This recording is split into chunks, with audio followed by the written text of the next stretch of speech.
1934 সাল। কত কত কত 1934 সাল। শান্তিনিকেতন নাম শুনেছেন? বীরভূম জেলার বোলপুরে শান্তিনিকেতন।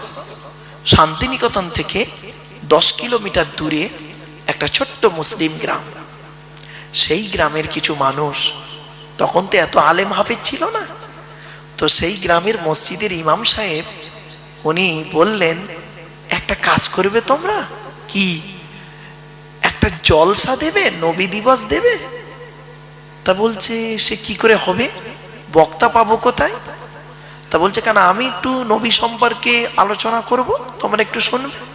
বলো ঠিক আছে তাই। এই কথাটা যখন এলাকায় যখন ছড়াছড়ি হচ্ছে চলছে, তখন হিন্দু ভাইয়েরা ওরা করলো কি, ওদের শিক্ষিত লোকেরা জলসা কমিটিকে, মসজিদ কমিটিকে বলল, এক কাজ কর, তোরা রবীন্দ্রনাথ ঠাকুরকে ইনভাইট কর, মানে রবি ঠাকুর যাকে বলে, রবীন্দ্রনাথ ঠাকুরকে ইনভাইট কর, আর উনি এসে তোদের নবী সম্পর্কে কিছু কথা বলবেন, আমরা গিয়ে শুনবো, আমরা যাব। তো ইমাম সাহেব দেখলো ভালো জিনিস, এলাকার ছেলেরাও দেখলো ভালো জিনিস, এখন রবীন্দ্রনাথ ঠাকুরকে দাওয়াত করেছে। শুনে নিন, রবীন্দ্রনাথ ঠাকুরকে দাওয়াত করেছে। দাওয়াত করার পর রবীন্দ্রনাথ ঠাকুর এসে মাইকের সামনে বক্তব্য দিচ্ছে। মুহাম্মদ সাল্লাল্লাহু আলাইহি সাল্লাম সম্পর্কে উনি 1.5 ঘন্টা বক্তব্য দিয়েছিলেন। কত কত কত 1.5 ঘন্টা বক্তব্য দিয়ে লাস্ট কি বলেছিল জানেন? আমি রবীন্দ্রনাথ ঠাকুর বলে গেলাম, এই পৃথিবীর জমিনে আমার চোখে সর্বশ্রেষ্ঠ মহামানব হলো আখিরি জামানার শেষ নবী। কি আশ্চর্য! ওই রবীন্দ্রনাথ ঠাকুর যখন চীনে গেছিলেন, চীন ইয়াংসে কিয়ান হাংগো নদীর তীরে চীন সভ্যতা গড়ে উঠেছে।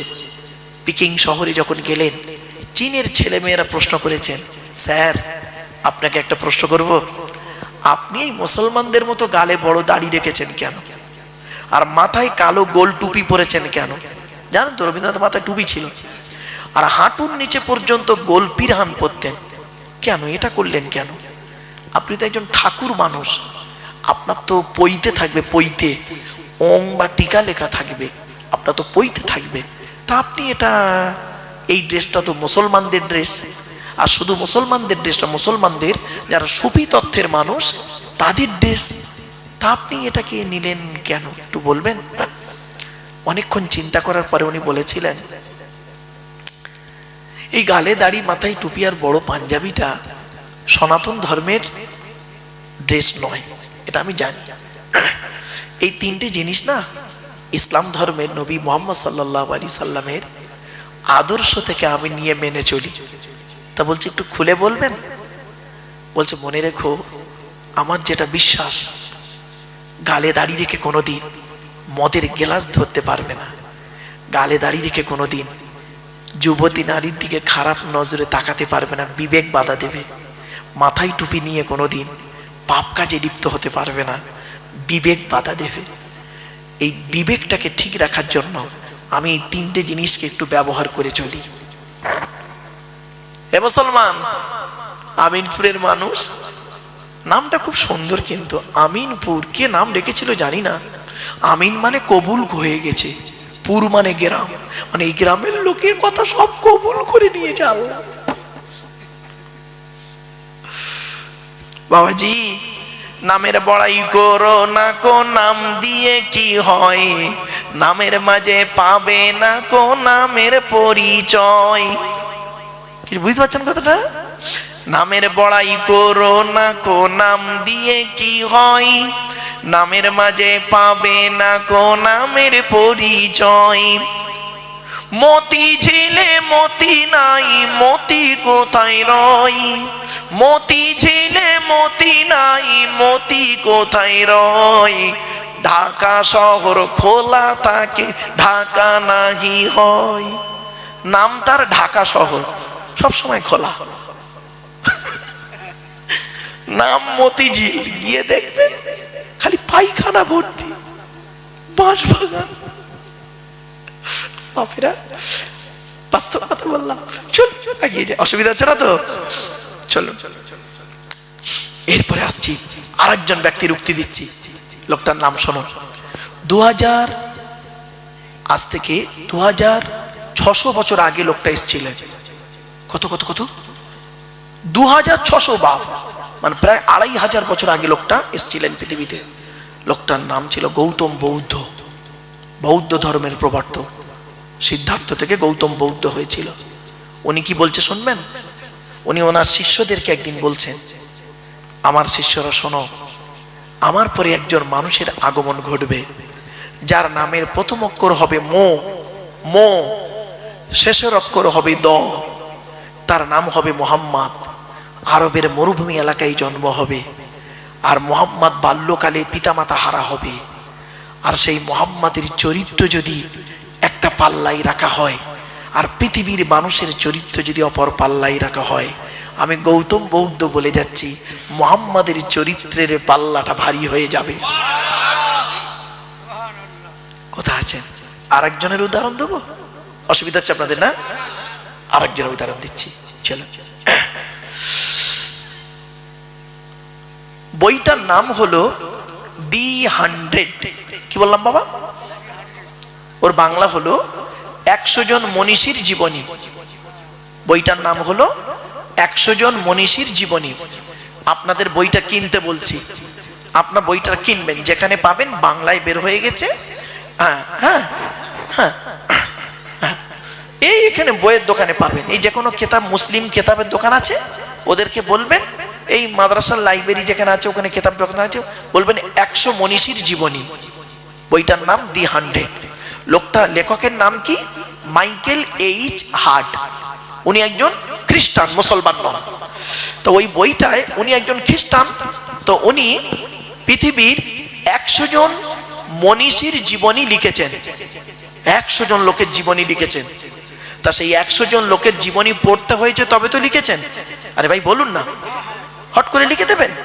উনি বলছেন, আমি বহু লোকের জীবনী পড়েছি, পড়ার পরে তাদের ভেতর থেকে 100 জন লোককে আমি নির্বাচন করেছি, আমার এই বইয়ের মধ্যে লিখেছি। তাদের মধ্যে সর্বপ্রথম যাকে দিয়ে শুরু করেছি, আমি একজন খ্রিস্টান, আমার নবী হলো ঈসা নবী, কিন্তু আমি যা দিয়ে শুরু করেছি, বইটা খুলে দেখবেন, আপনারা পড়বেন, প্রথম পৃষ্ঠায় পাবেন বইটার প্রথম শুরু করেছে মুহাম্মদ সাল্লাল্লাহু আলাইহি ওয়াসাল্লামের নাম দিয়ে। তো উনি যেদিন বইটা পাবলিশ করেন, সেদিন বড় বড় প্রফেসররা ওনাকে প্রশ্ন করছেন যে আপনি একজন খ্রিস্টান হয়ে খ্রিস্টান ধর্মটাকে ছোট করলেন, ঈসা নবীকে ছোট করলেন, ইসলাম ধর্মকে বড় করে দিলেন, মুহাম্মদ সাল্লাল্লাহু আলাইহি ওয়াসাল্লামকে বড় করে দিলেন, আপনি মুহাম্মাদের জীবনী দিয়ে শুরু করলেন, কেন খ্রিস্টান ঈসা নবীর জীবনী দিয়ে শুরু করা গেলনি? উনি অত লোকের সামনে কি বলেছিলেন শুনে নিন। ওই বইয়ের প্রথম পৃষ্ঠায় রয়েছে, দেখবেন। ঠিক সংক্ষেপে বলছি, বেশি লম্বা চওড়া নয়, কারণ টাইমের ব্যাপার আছে, বোঝাতে হবে। উনি বলছেন, আমি বহু লোকের জীবনী পড়েছি, ঈসা নবীর জীবনী পড়েছি, মুসা নবীর জীবনী পড়েছি, নেপোলিয়ানের জীবনী পড়েছি, রামকৃষ্ণ পড়েছি, রবীন্দ্রনাথ পড়েছি, ফ্লোরেন্স নাইটিঙ্গেল পড়েছি, আপনার কি বলবো, সাথে সাথে বিবেকানন্দ পড়েছি, সব লিখেছি ওতে। দেখো, আইজাক নিউটনে পড়েছি, সব পড়েছি, দেখো ওতে লিখেছি, সকলের জীবনী দিয়েছি, ঈশ্বরচন্দ্র বিদ্যাসাগরও নাম দিয়েছি, দেখো। কিন্তু এতগুলো জীবনী পড়ে আমার ব্রেনে এসেছে, এতগুলো জীবনীর মধ্যে শ্রেষ্ঠ জীবনী হলো মুহাম্মদ সাল্লাল্লাহু আলাইহি ওয়াসাল্লামের জীবনী। তাই প্রথম মুহাম্মদকে দিয়ে শুরু করিস। বলছে, কি এমন পেয়েছেন মুহাম্মাদের জীবনীর মধ্যে? বলছে, দয়া করে আপনারা বইয়ের প্রথম পৃষ্ঠাটা উল্টান। তার সব লোক প্রথম পৃষ্ঠা উল্টে, বইটা পড়ো, প্রথম পৃষ্ঠাটা পড়ো। কি লিখেছে শুনবেন? শুনে নিন। আল্লাহর নবী মুহাম্মদ সাল্লাল্লাহু আলাইহি ওয়াসাল্লাম একদিন, ওনার বয়স হয়ে গেছে, নবীর দুধমার নাম কি ছিল? হালিমা। হালিমা মারা যাওয়ার 14 দিন আগের ঘটনা। কতদিন? 14 দিন আগে। আল্লাহ নবী বসে আছে, এমন সময় মা হালিমা আসছেন লাঠি ধরে ধরে, বৃদ্ধা মেয়ে ছেলে তো, হালিমা মরে যাবার 14 দিন আগে আসছেন। নবীজি দেখতে পেয়েছেন, দুধমা হালিমা আসছেন, কাছাকাছি এসছেন। আসার পরে উনি চিন্তা করছেন, কি করে বসতে দিই, কি করে বসতে দিই, কাছে তো কিছুই নেই। সঙ্গে সঙ্গে নবীজি গায়ে একটা চাদর মোবারক ছিল, নিজের গায়ে চাদরটা খুলে দুধ মা হালিমাকে বিছিয়ে দিলেন বসতে। আচ্ছা, নবী মুহাম্মদ সাল্লাল্লাহু আলাইহি ওয়াসাল্লাম নিজের গায়ে চাদর খুলে বিছিয়ে দিলেন বসতে কাকে? কাকে? কোন মা? জোরে বলুন। দুধ মা, নিজের মা নয়। নিজের মা আমিনা তো সে 6 বছর বয়সে মারা গেছে। দুধ মা। আরে মুসলমানের বাচ্চা, তুমি নবীর ভক্ত? তুমি নবীর ভক্ত দেখাচ্ছ? তোমার নবী করেছে কি, তার দুধ মাকে নিজের গায়ে চাদর খুলে বিছিয়ে দিয়েছে, আর তোমার মা এলে পাটি তুলে নাও। লজ্জা করে না? তোমার মা ঘুমায় চ্যাটায়ে আর তুমি ঘুমাও খাটে, লজ্জা করে না? তুমি আবার বলো আমি নবীর ভক্ত, মার ভালোবাসি। লজ্জা করা উচিত। তোমার মা ঘুমায় চ্যাটায়ে মাদুরে, আর তুমি ঘুমাও খাটে। তুমি বসো দামি চেয়ারে, আর তোমার মা বসে কাঠের পেড়ে। তুমি আবার বলো আমি ভালো মানুষ। যদি বললেন হুজুর আপনি কি করতেন? বাবা, আমার আব্বা মা দুজন দুটো চেয়ারে বসতেন। সব থেকে দামি চেয়ার কিনে দিয়েছিলাম বাম্মার জন্য, সে চেয়ার স্মৃতিস্বরূপ আজও রয়েছে। সব থেকে দামি চেয়ার। আমার আম্মা আমাকে বলছে আব্বা এত দামি চেয়ার কেনে? আমি সেই বড় বড় অফিসে গিয়ে দেখেছি এত দামি চেয়ার। বলছে না মা, সেই দামি চেয়ার আমি বসি না, ওই চেয়ার আমি মাঝে মাঝে একটু বসে কোরআন তেলাওয়াত করি। আব্বাজি যে চেয়ারে বসতেন সে চেয়ারটা আজও রয়েছে। শুনে আচ্ছা এই কথাটা আমি মাকে বলেছিলাম, আব্বাকে বলেছিলাম। বলছে আব্বা এত দামি চেয়ার কেনা দরকার ছিল না। আপনাদেরকে বলছি কেন করবেন? কোরআন। আল্লাহ নবীর কাছে একজন সাহাবী এসেছেন, মদিনার সব থেকে ধনী লোক। আমিনপুরের সব থেকে ধনী লোকের চিনি না, আমি জানি না বাবা। তো মদিনার সব থেকে ধনী লোক, লোকটার নাম হলো আমর জামু।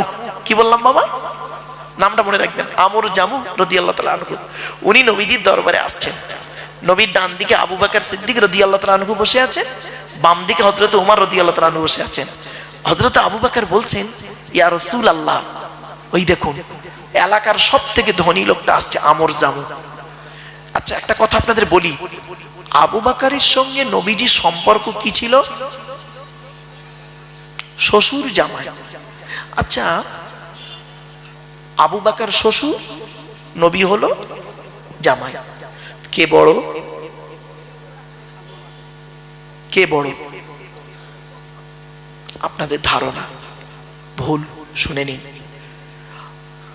দুনিয়ার দিন রাত্রির গণনার বয়সে সম্মানের দিক থেকে তো নবী বড়ই। দুনিয়ার দিন রাত্রির গণনাতে নবী বড় আবু বকরের থেকে। ক বছরের বড়? শুনে নিন, 2 বছর 2 মাস 10 দিনের। আবু বকরের থেকে নবীজি 2 বছর 2 মাস 10 দিনের বড় হলো নবীজি। আপনাদের ধারণা ছিল শ্বশুর বড় হয় জামাই ছোট হয়, তাই তো না বাবা? না, শোনেন, 2 বছর 2 মাস 10 দিনের বড় হলো আবু বকর। তো হযরত আবু বকর বলছেন ওই আমর জামু আসছে। নবীজি বললেন দাঁড়াও, ওকে আসতে দাও, আসতে দাও। এলো, সালাম করলেন নবীকে। নবী বললেন বসো। বসছে। কিছুক্ষণ পরে আমর জামু রাদিয়াল্লাহু তাআলা আনহু কি বলছেন শুনুন। আমর জামু রাদিয়াল্লাহু তাআলা আনহু কি বলছেন শুনুন। কি হয়েছে বাবা? ও বাবা আপনি উঠে আসেন একটু স্টেজে, এই সরে বসেন একটু বাবা। থাক থাক থাক থাক থাক, ছেড়ে দেন। ও বাবা একটা কথা বলি, আল্লাহ বলছেন তোর অঙ্গগুলো সব ভালো দিয়েছি, তোর অঙ্গগুলো ভালো দিয়েছি, তুই আল্লাহকে শুকরিয়া আদায় কর। কত মানুষ আছে কানে শুনতে পায় না, মুখে বলতে পারে না, চোখে দেখতে পায় না। আল্লাহ তো আপনার সব ভালো দিয়েছে, শুকরিয়া আদায় করুন আল্লাহর কাছে। চলো এবার আমর জামু রাদিয়াল্লাহু তাআলা আনহু কি বলছেন শুনুন। ইয়া রাসূলুল্লাহ, আল্লাহ আমাকে অনেক টাকা দিয়েছে, অনেক অর্থের মালিক করেছে, তো টাকা পয়সা কোথায় ব্যয় করে গেলে আল্লাহ খুশি হবে যদি একটু বলতেন, তাহলে সেই জায়গায় টাকা পয়সা একটু ব্যয় করে চলে যেতাম মরণের আগে।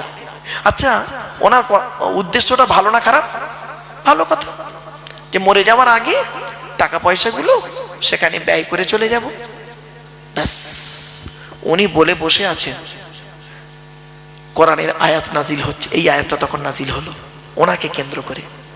শুনে নিন, একটা কথা বলি আপনাদের, নবীর সাহাবীরা নবীকে জীবনে 17টা প্রশ্ন করেছে। কটা কটা কটা? 17টা এ কোরআনে আছে। আর বাকি যত প্রশ্ন করেছে ইহুদি, নাসারা, খ্রিস্টান, বেঈমান, মুশরিকরা, সাহাবীরা নবীকে প্রশ্ন করেছে জানার জন্য 17টা। মোট কটা? এটা মাথায় রাখবেন, 17টা প্রশ্ন করেছে মোট, কোরআনে আছে। ব্যাস, উনি বললেন টাকা পয়সা কোথায় ব্যয় করলে আল্লাহ খুশি হবে একটু বলে দিন নবীজি। নবীজি চুপ করে আছেন। জিবরাইলকে আল্লাহ বললেন, জিবরাইল চলে যাও। জিবরাইল এলেন, কোরআনের আয়াতটা নাজিল হয়ে গেল। কি? ইয়াসআলুনাকা মাযা ইউনফিকুন কুল মা আনফাকতুম মিন খায়রিন ফালিল ওয়ালিদাইনি ওয়াল আকরাবিন। 2 নম্বর পারার 12 নম্বর পৃষ্ঠা 13 নম্বর লাইন, সূরার নাম সূরা বাকারা। নবী, তোমাকে ওরা প্রশ্ন করছে টাকা পয়সা কোথায় ব্যয় করলে আল্লাহ খুশি হবে। নবী, তুমি বলে দাও টাকা পয়সা সর্বপ্রথম তোমরা তোমাদের বুড়ো বুড়ি বাপ আর মায়ের পিছনে ব্যয় করবে, আল্লাহ খুশি হয়ে যাবে। সর্বপ্রথম টাকা পয়সা কার পিছনে ব্যয় করতে বললো? বল বল বল বলো।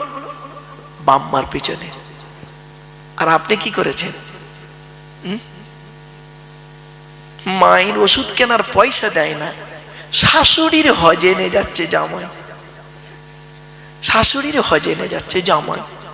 শুনে নিন, আগে চলে যাচ্ছেন নাকি ভাই? চলে যাচ্ছেন?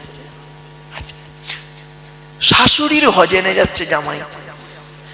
আগে ভালো জামাই ছেলে হন, আগে আপনারা ভালো ছেলে হন, পরে ভালো জামাই হবে। আমরা ভালো জামাই হতে পেরেছি, ভালো ছেলে হতে পারিনি। বললাম, আমার শ্বশুর আমাকে কি বলে জানেন? আমার জামাই খুব ভালো। আমার শাশুড়ি আমাকে কি বলে জানেন? আমার জামাই খুব ভালো। আর আমার জন্মদাতা বাপটা কি বলে শুনবেন? জন্মদাতা বাপটা, ও জন্ম দিয়ে পাপ করেছে। পেটে ধরা মাটা কি বলে শুনবেন? ওকে পেটে ধরে পাপ করেছি। কেন? যে মা ছোটবেলায় আমাকে আপনাকে কোলে করে আদরের চুমা দিল, কি এমন কাজ করলেন, কার মাধ্যমে করলেন যে সেই মার বাপ আর আব্বা বলে ডাকে না? শুনে নিন, 75 বছরের বুড়ো বাপটা যদি একবার 50 বছরের ছেলেটাকে আব্বা বলে একবার ডাকে, 75 বছরের বুড়ো বাপের আব্বা ডাকটা হলো আল্লাহর আরশে আজিমের ডাক। কি ভাবলেন? চলো তো, মুহাম্মদ সাল্লাল্লাহু আলাইহি ওয়াসাল্লাম করেছেন কি? ভুলে গেছেন নাকি? গায়ের চাদরটা খুলে বিছিয়ে দিয়েছেন। মা হালিমা বসেছেন। বসার পরে নবীজি জিজ্ঞাসা কেমন আছেন না আছেন সব জিজ্ঞাসা হচ্ছে। মা হালিমা কি বলছে শোনো, বাবা মুহাম্মদ আর মনে হয় বেশি দিন বাঁচবো না, বয়স হয়ে গেছে তো।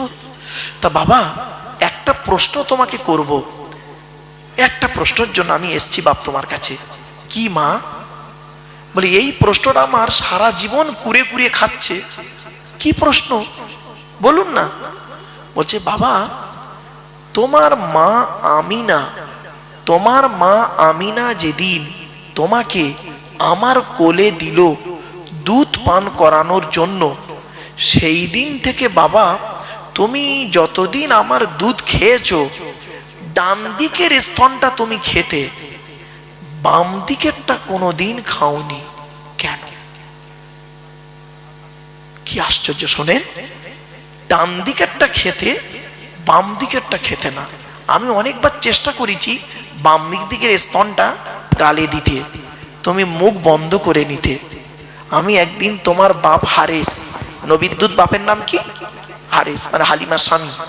একদিন হারেসকে বললাম, প্রাণের স্বামী, এত বাচ্চার দুধ খাইয়েছি, এই বাচ্চাটা ব্যতিক্রম, প্রত্যেক বাচ্চা ডান দিক বাঁ দিক দুটো খায়, আমরা খাইনি? কিন্তু এই বাচ্চাটা ব্যতিক্রম, মোহাম্মদ, ডান দিকটা খায় বাম দিকটা খায় না। কি বলছো? বলছে হ্যাঁ সত্য কথাই বলছি। সেই দিনে হালিমার স্বামী বলেছিলেন, হালিমা এ বাচ্চা জাতা বাচ্চা নয়, এ বাচ্চা জাতা বাচ্চা নয়। ব্যাস। তো বাবা একটু বলবে? নবীজি শুনে পুরো চুপ। কিছুক্ষণ পরে বলছে, মা আল্লাহ, আমার আল্লাহ আপনার বাম দিকের স্তনটা খাওয়াইনি তাই খাইনি, ডান দিকেরটা খাইয়েছে তাই খেয়েছি। বলছে বাবা ওটা তো লাস্ট কথা, কারণটা কি? মারাত্মক জিনিস। বলছে শুনুন, ডান দিকের স্তনটা আমি পান করতাম, আর বাম দিকের স্তনটা আমার দুধ ভাই আব্দুল্লাহ, আপনার পেটের ছেলে, আমার দুধ ভাই, ও বাম দিকটা খেত। আমি যদি সাধারণ ছেলেদের মতো ডান দিক বাম দিক দুটোই খেতাম, তাহলে ভাইয়ের হক মারা হতাম। মোহাম্মদকে আল্লাহ কোনোদিন মায়ের পেট থেকে ভাইয়ের হক মারতে পাঠায়নি। এই ঘটনাটা লেখা আছে। আর আপনি কি করেছেন? লজ্জা করে না? বাম মরে গেছে, বড় ভাই বেঁচে আছে, ছোট ছোট ভাই বোনেদের সম্পত্তি, নাবালেগের সম্পত্তি নিজের নামে রেকর্ড করে বসে আছে। ঠিক না বেটি? আল্লাহর গজব পড়ে যাবে। বাস্তবটাই বলে গেলাম বাপ। কথাগুলো শুনতে একটু খারাপ লাগছে বুঝি, অসুবিধা হচ্ছে? একবার দরুদ শরীফ আল্লাহুম্মা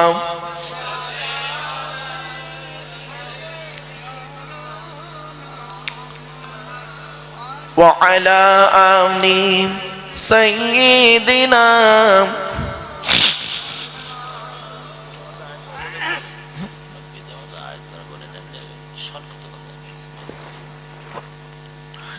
বক্তা এসে গেছে? আচ্ছা ঠিক আছে, অসুবিধা হচ্ছে বাবা, আর একটু হবে, চলে শোনে। তো উনি বললেন যে তোমরা প্রথম পৃষ্ঠাটা খুলে দেখো, তাহলে যে মানুষের জীবনীতে এইরকম পাওয়া যায়, সেই মানুষের জীবনী দিয়ে প্রথমে লিখবো না, তা কার জীবনী দিয়ে শুরু করব? আমি বইটা লিখেছি, পাঠকের কাছে যখন যাবে প্রথম পৃষ্ঠা খুলে যদি ভালো জিনিসটা চোখে পড়ে, বইটা খুলে দেখবে, পরের পৃষ্ঠা উল্টাবে। আর প্রথমেই যদি ওর মনটা খারাপ হয়ে যায়, পরের পৃষ্ঠাগুলো আর দেখবে না। এজন্য ভালো জিনিস দিয়ে প্রথমে শুরু করেছি। কি ভাবলেন? সেই নবীর উপরে কোরআন নাজিল হয়েছে, আর সেই কোরআনে পৃথিবীর সবকিছু আল্লাহ পাঠিয়ে দিয়েছে। আমরা কোরআন কোনোদিন শুনিনি, কোরআন পিপাসু কোনোদিন হইনি, এজন্য আমাদের দশাই। এজন্য আপনাদেরকে আমি অনুরোধ করে বলে যাচ্ছি, কোরআনের তাফসীর দেবেন, কোরআনের তাফসীর দেবেন, এক একটা সূরার তাফসীর। সংক্ষেপে বলে যাচ্ছি, কটা বলবো আপনাদেরকে, কি বিষয়ে বলবো, মানে মাথা কাজ করছে না। এতগুলো দিক আল্লাহ পাক দিয়েছে। ছোট্ট একটা দিক আপনাদেরকে বলি, কিয়ামতের মাঠে দুই দিকের প্রশ্ন হবে। কদিকের? দুই দিকের প্রশ্ন। এক নাম্বার প্রশ্ন হলো কি? এক নাম্বার প্রশ্ন হবে আল্লাহর তরফ থেকে প্রশ্ন। কি? আল্লাহর তরফ থেকে প্রশ্ন। আল্লাহর তরফ থেকে। আল্লাহর তরফ থেকে কি প্রশ্ন হবে? আমাকে আপনাকে করবে আল্লাহ। আল্লাহ বলবেন, ঈমান এনেছিলিস, নামাজ পড়েছিলিস, রোজা রেখেছিলিস, টাকা দিয়েছিলাম যাকাত দিয়েছিলিস, হজ করেছিলিস? তা আমি আপনি সেদিন কি বলবো? আমিনপুরের মানুষ কি বলবো? মার খাবার ভয়ে, আল্লাহ মাঝে মাঝে রোজা করেছি, মাঝে মাঝে নামাজ পড়েছি, মাঝে মাঝে জুম্মা পড়েছি, তবে আল্লাহ একটা কথা বলবো। আল্লাহ বলবে, বল। আল্লাহ, রোজা যদি করতে না পেরেছি তা কি হয়েছে? ইফতার করতে কোনোদিন বাদ দিইনি। ঠিক না বেটি? আল্লাহ বলবে, রোজা রাখিসনি, ইফতার করেছিস? তখন বান্দা বলবে আল্লাহকে, শোনে, বান্দা আল্লাহকে বলবে, আল্লাহ আপনার নবী তো পৃথিবীতে বলে এসেছিলেন, রোজাদারের দুটো খুশি, একটা আল্লাহর দিদার, আর ইফতারের সময় তো রোজা করতে না পারে, ইফতার তো করেছি। যাক, তো সেদিন আল্লাহ পাক যদি আমাদের মাফ করে তো মাফ হয়ে যাব, আর নইলে যদি বলেন তুই দাঁড়া তোর ব্যবস্থা হবে, তুই দাঁড়া তোর ব্যবস্থা হবে, ব্যাস হয়ে গেল। তো আল্লাহর তরফের প্রশ্ন, আল্লাহ দয়ালু দয়াবান, যদি মাফ করেন সেদিন পার হয়ে যাব। কেন? আল্লাহ কোরআনে বলেছেন ইন্নাল্লাহা লা ইয়াগফিরু আন ইউশরাকা বিহি ওয়া ইয়াগফিরু মা দুনা যালিকা লিমান ইয়াশা। আল্লাহ বললেন শিরককারীর গুনাহ আল্লাহ মাফ করবে না। খবরদার বাপেরা, শিরিক করতে যাবেন না। শিরিক হলো কঠিন পাপ, শিরিক করবেন না। আল্লাহর সঙ্গে কোন ব্যক্তি বস্তুর তুলনা করার নাম হলো শিরিক। কিছু বুঝতে পারছেন? খবরদার, যেখানে শিরিকের গন্ধ আছে সেখান থেকে মা বোনেরা সরে আসবেন। শিরিক যেখানে আছে সরে আসবেন, কঠিন পাপ। ওয়া ইয়াগফিরু মা দুনা যালিকা লিমান ইয়াশা, অন্য গুনাহ আল্লাহ মাফ করলে করতে পারেন। তো আল্লাহর তরফের প্রশ্ন, আল্লাহ যদি মাফ করেন সেদিন আমরা পার হয়ে যাব, আল্লাহর তরফ থেকে খালাস হব। ধরা আমরা পড়বো, এখানে যত বসে আছি, দাঁড়িয়ে আছি, জলসা কমিটি, বক্তা, শ্রোতা, সব ধরা পড়বো আমরা। বান্দার তরফের প্রশ্ন, বান্দার তরফ থেকে আল্লাহ 10 রকম প্রশ্ন করবে। কটা কটা? এখানে যারা বসে আছেন ভালো করে শুনে নিন এই 10টা প্রশ্ন। আজকের বাড়ি যাবেন, বাড়িতে গিয়ে এই 10টা প্রশ্নের উত্তর খুঁজে বের করবেন। যদি উত্তর খুঁজে পান, মনে মনে সকালবেলা উঠে বলবেন ইনশাআল্লাহ আমি জান্নাতি। আর যদি উত্তর না পান, মরণ পর্যন্ত এই 10টা প্রশ্নের উত্তর খুঁজে বের করবেন। বলে গেলাম 10টা কি, শোনো। 1 নাম্বার, কিয়ামতের মাঠে প্রথম প্রশ্ন আল্লাহ করবে আমাকে আপনাকে, এদিকে আয়। স্বামী হিসাবে পৃথিবীতে কতটা দায়িত্ব পালন করেছিস বল। কি হিসাবে? এখানে অনেক স্বামী বসে আছে। স্বামী হিসাবে পৃথিবীতে কতটা দায়িত্ব পালন করেছিস? আল্লাহর নবী বললেন, এই স্বামীরা, তোমরা তোমাদের স্ত্রীদের কমসে কম 17টা শিক্ষা দান করিও। কটা কটা? 17টা শিক্ষা দান করিও। বউকে কটা শিক্ষা দিয়েছেন? একটাও তো দেননি। দয়া করে একটু শুনে যান অন্তত। 1 নাম্বার, নবী বললেন, এই স্বামীরা, তোমরা তোমাদের স্ত্রীদেরকে এই শিক্ষা দান করবে, আসসালামু ক্বাবলাল কালাম। স্বামী স্ত্রী যখন কথাবার্তা বলবে, একে অপরকে সালাম দেওয়া নেওয়া করবে। আল্লাহর রহমত, মহব্বত, ভালোবাসা আল্লাহ বাড়িয়ে দেবে। বউকে সালাম দিয়েছেন না, শালীকে সালাম দিচ্ছে, শালীকে।